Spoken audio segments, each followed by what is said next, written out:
So in today's video, I wanted to talk about how to become unstuck with situations that you might be dealing with. Now, originally I was thinking of perhaps saying how to overcome fear or worry or anxiety, but to even come across those emotions, you have to be aware that you're actually going through that.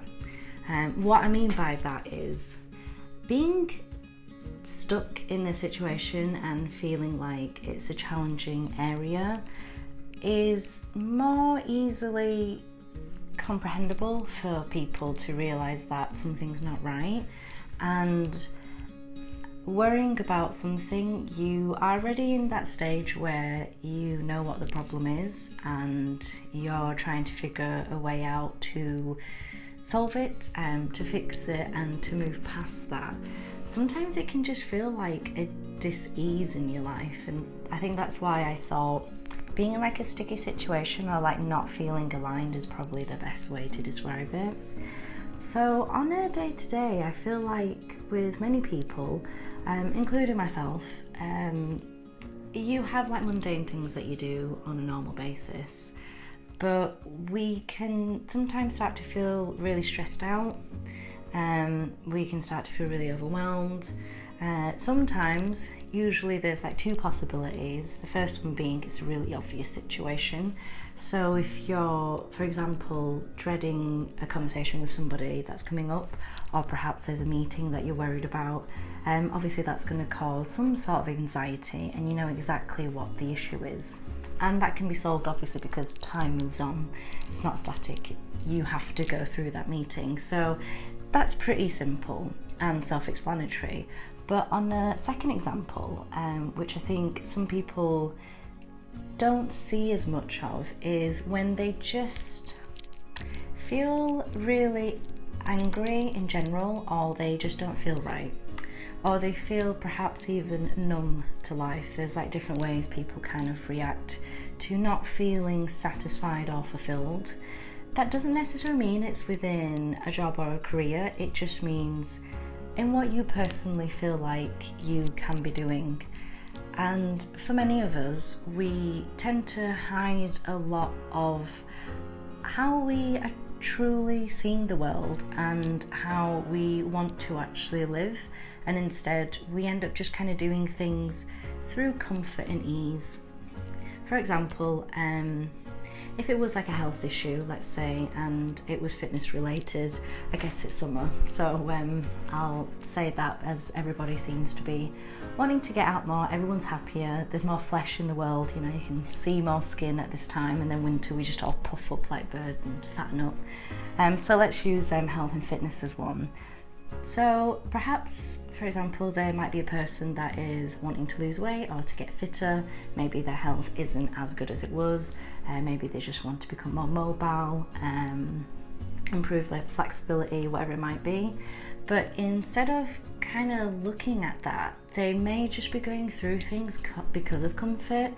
You know, it's like if you always do the same sort of shopping at the supermarket and you get the same type of food, it's just easier. You know where the aisle is, you know exactly the section, you know how much the food bill is for the week. There's a lot of reasons why we don't really like change or even want to see change. So for this person to even get past even doing those things that would cause them to be healthier, they've got to really reflect and review, is it something that they really want, and is it something that is really important to them? And for a lot of us, I always think that really when you look outside in the world, that many people should just be happy, and they can be happy with what they have. You know, they're grateful. That doesn't mean that you have to accept where you are, and doesn't mean that there's no room for improvement. You can absolutely go on the journey and enjoy what's happening as you get further and put those steps in.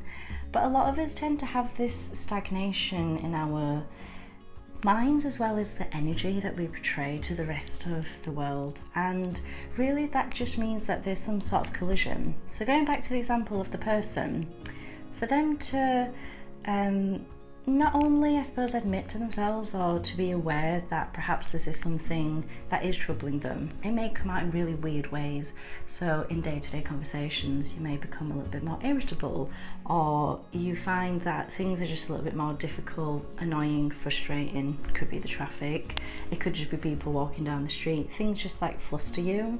Those are usually the common factors that people really experience, I would say, on a normal basis. That really says that something is much deeper, that there's something that probably isn't right, and that it's not those things in front of you. So for that person to assess and see what is actually troubling them, because those mundane things, let's face it, they happen all the time. It doesn't mean you have to hate the world, as it can be. You could definitely, for one, make time and give yourself the space to really see what is niggling you. And many times, if it's a conversation that I feel like I have to have, and that's obviously very open, I'm not blinded by it, and it's uncomfortable, I tend to shy away and I'll do other things around it and procrastinate instead of facing what it is. But then giving yourself that time to really kind of see, when should I actually do this? Can I say this differently? And to go through with it just removes all that sort of bad energy, that residue that just remains there. So the first tip is to give yourself the space and the time to allow you to assess what's going on. Whether that's through, like I mentioned in my previous video, there's like journaling to do. Whether that's just like long walks, anywhere where there isn't technology or a massive distraction, it will help you to definitely recenter and align to who you are. And then secondly, as with everything in life, there's usually people around you, whether it's close friends or family, lean on them. So sometimes talking to somebody, they're able to have an outside perspective on what may be troubling you. So this really is when you don't know what's happening, you're just not feeling right, things are just a bit hard, you're feeling overwhelmed, something's unsettling you. It's not because of your sleep that's making you grumpy, it's not the type of food you're eating, it's not your job, it's not the kids, it's nothing, it's just something is griping you and you don't know what. Having somebody to, I don't want to say evaluate because it sounds so clinical, but having somebody to kind of just peep into the conversation, to kind of see what's going on in your mind, what's whirling around, because they're outside of it, it's very neutral and there isn't any sort of emotional attachment they have towards perhaps a problem you're dealing with, and they may be able to help a lot further. So I find by just reaching out, doesn't even have to be something massive, you can just talk, and as you talk, things get revealed and it becomes easier, and people can kind of see what's happening, and we can really become blinded in our own sort of mess, and only when someone kind of looks in can we see. So that's definitely a good one, I think. So whether you catch up with your friend on a phone call or meet up with them, definitely have different perspectives, because we become really crazy left alone. And on the third one, it's about, after figuring out like the problem that you have, speaking to your friend, or whether it was journaling, let's go back to the example of the person that wants to do something about their health and fitness. It's about taking some small steps towards it and making a very, very small plan on what you can do. And the main thing is small, very, very small. So the tiniest thing. So if you've never done any working out, just do 5 minutes of walking. Just something to get you onto the path of doing it. Now I know it sounds really logical when I say it like this, but when it comes to your own stuff, it's not that logical. We become like lunatics, and we don't sometimes see what the next easiest and best step it is that we can take, that we can handle. We're either really, a perfectionist and just wants to go, I'm going to do a 2-mile run, or you'll be the type that just says, oh, I don't really know what to do, doesn't matter anyway, I'm not going to see to it. There is a point when you want to reflect and see if it is really bothering you, and if it is, you can do something about it, and you can take a very small step towards it. Or if you think, I know what it is now, after spending the time having a think on what was troubling me, maybe go, you know what, today's like not the day.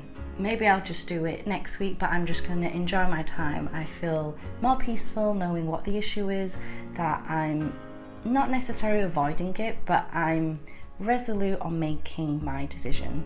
And there's a difference between not knowing what the problem is and going around it, or knowing the problem and actually being very happy on going, it's not right for me. Maybe this is a next month thing and I'm just going to enjoy my time. Because in that respect, everybody should be happy. You know, you don't have to always pursue things, and if you feel like you want to take a break, you can take a break, but really allow yourself that time and be kind to yourself. So those 3 things like I mentioned, let me just go through them again. Giving yourself the time and space to reflect and find out what the problem is yourself. Going into nature really helps. Journaling, really good. Meditation, or even like reading a book. Anything that kind of removes you from electrical devices where there's always something that's distracting you, stimulating you. You just need something that's very plain and very simple. So the world can help with that one. 2, definitely speak to a friend, or whether like you message them, text them, call them, meet them. Have somebody that can really listen to you and can assess you with no sort of like biased judgment, and they might be able to help you figure out what the problem is. I mean, you could think it was work, but actually it could have been your mum, it could have been your dad, no clue. Like, we are sometimes that delirious. And 3, when you decide that you want to do something about it or not, decide if you don't want to do it and release yourself from the pain, from the anguish, from the stress, and just go, I'm not ready. Or if you decide this is actually the thing that's bugging me, make very, very tiny steps to it. So let me go through those tips with you again. So 1, definitely have the time and space to reflect, whether that's going out for a walk, being out in nature, journaling, just anything that kind of removes those electrical devices. Because the way that they stimulate you and distract you, you're not getting that time to really put the focus back on yourself. So anything out in the world would be good. So do that and get outside. That's 1, time and space. 2, speak to a friend. So whether that's a friend or someone that you can trust, you can message, call or meet them, and have them kind of like just assess and see what's going on, and make sure that it's an unbiased judgment on what's happening. Like I said, we are completely crazy, and you know, we could think it's work related and it's not. It could be because something's coming up in the near future, or maybe it was an event with your mum and dad that you didn't particularly like that's been niggling you. We really get a lot of help by having somebody look into our stuff. So that's number 2. And number 3 was really decide on what you want. So if you actually find out what the problem is and you think, you know what, this isn't for me, that's fine. Make the decision that you're off the hook, that you don't want to do it, and there's no more pressure, there's no more guilt, there's no more shame. You've gone, this is it, I can just release myself from any sort of anguish or pain that you might be feeling of like not doing it. Sign it off and be resolute with the decision if you decide not to. And on the flip side, if you decide that this is something that you want to approach and actually get rid of, and that perhaps it's like a kink in the hose and you just want to straighten it out now in the, you know, right time, and you need to just slowly tease yourself into it. So it's about taking the smallest steps towards it and just building that consistent behaviour. And from there, on either side, you'll be happy. You know, you're either saying no and enjoying life and smiling and going, this just isn't me, I'm just releasing myself and I'm fine. And it could be the other side that means I'm just starting the journey, so I'm going to be kind to myself and I'm going to do it like this. All of it just needs to be as a whole, and if there's anything that you feel that's not right, like I said, just as a behaviour or something that you can do, if you feel like something isn't feeling great, like I said, it comes out in different ways. So usually we can become really stressed at I don't know, stubbing your toe. That's not really the issue.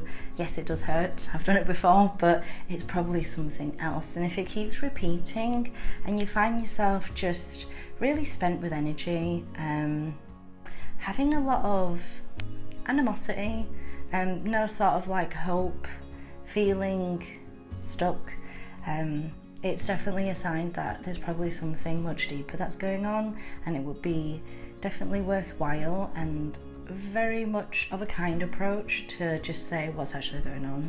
And you know, being yourself is the most important thing, and to really recharge yourself and to figure out why is so important, because if you're not right, you can't help others. And definitely if there is any sort of frustration, I know personally for me, if I'm stressed, I just lash out. So I can lash out to the closest people near me, and then maybe even to people outside that circle, which is a no-go. So definitely must do those things. I mean, great if you're like on that journey, just give yourself the time and space to do it. So anyway, I hope you enjoyed this video, and if you like it, obviously put your thumbs up. If you wish to comment below, and subscribe if you want to hear more. Alright, thanks and bye.